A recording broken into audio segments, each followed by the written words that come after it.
Dans la vie, nous passons par beaucoup de moments de bonheur, de doute, de désespoir, de tristesse. Malheureusement, nous ne sommes pas prêts à faire face à une perte sans qu'elle nous cause de douleur. Il est donc nécessaire que nous acceptions de laisser arriver certaines situations. En particulier celles qui éloignent de nous les gens qui sont importants pour nos vies.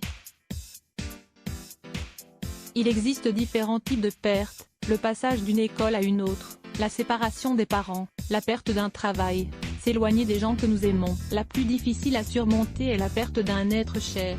Peut-être vous avez entendu parler des étapes du deuil. Je vous explique le processus naturel par lequel tous les êtres humains passent lors de la mort d'un proche. Le déni. La personne ne croit pas ou n'accepte pas ce qui se passe. La colère.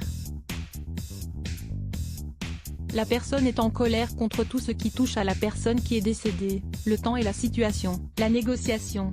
La personne commence à comprendre pourquoi les choses sont comme ça et essayer de trouver une solution. Le stade de la tristesse. La personne prend conscience que la perte est irréparable. La dépression. C'est l'étape la plus longue et la plus difficile à surmonter. L'acceptation. La dépression s'estompe et vous commencez à comprendre que la vie continue malgré la perte de cette personne. Il y a des cas où ces étapes ne sont pas présentées dans l'ordre indiqué. Le temps est un bon allié pour une crise de ce genre. Mais nous voulons aussi partager avec vous quelques conseils pour vous aider à vous sentir mieux émotionnellement. Exprimez vos sentiments face à une perte. Ne vous inquiétez pas si un jour vous ressentez de la colère, le jour suivant vous semblez accepter la situation et que le jour d'après vous avez envie de pleurer. Une perte d'un être cher n'est pas quelque chose à laquelle tout le monde est habitué. Il faut bien sûr exprimer vos sentiments librement, quels qu'ils soient. Mais méfiez-vous de ces expressions de douleur qui ne feront que vous conduire à un préjudice psychologique et physique. L'esprit a beaucoup à voir avec la santé du corps. Lisez aussi, comment gérer les affrontements entre frères et sœurs. Faites une liste des bonnes choses que vous avez dans la vie à cause de la dépression dans laquelle vous pouvez vous trouver. Il est fréquent de ressentir un sentiment de vacuité, que seules des mauvaises choses vous arrivent. Pour pallier à cela, écrivez au quotidien ces choses importantes positives qui se sont produites chez vous, votre famille, au travail, avec vos enfants, avec vos amis. Tentez, si vous vous en sentez la force, d'appliquer le dicton du verre à moitié plein plutôt qu'à moitié vide. Vous remarquerez que d'autres choses vous comblent de bonheur.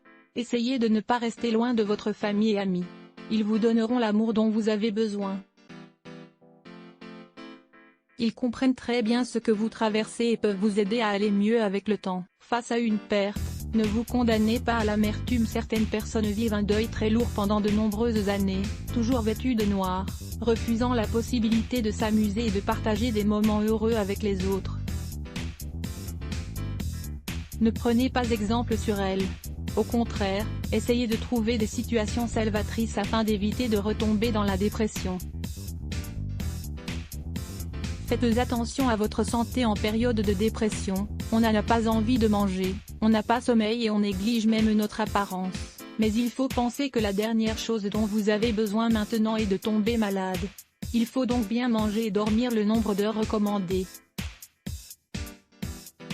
Évitez l'alcool, le tabac et les tranquillisants, sauf si ces derniers sont prescrits. Lisez également, 6 changements qui vous arrivent lorsque vous devenez père de famille. Dépasser la mort de quelqu'un que nous aimons peut être difficile, mais pas impossible. Suivez nos recommandations et rappelez-vous que l'objectif est de surmonter ce décès et de ne pas rester rempli de douleur. Apprenez à votre enfant à aider les autres. Il est essentiel d'apprendre aux enfants à aider les autres. Cela permet de créer une conscience collective basée sur le bonheur, l'abondance et l'empathie. Lire plus Let's Block ADS. Why?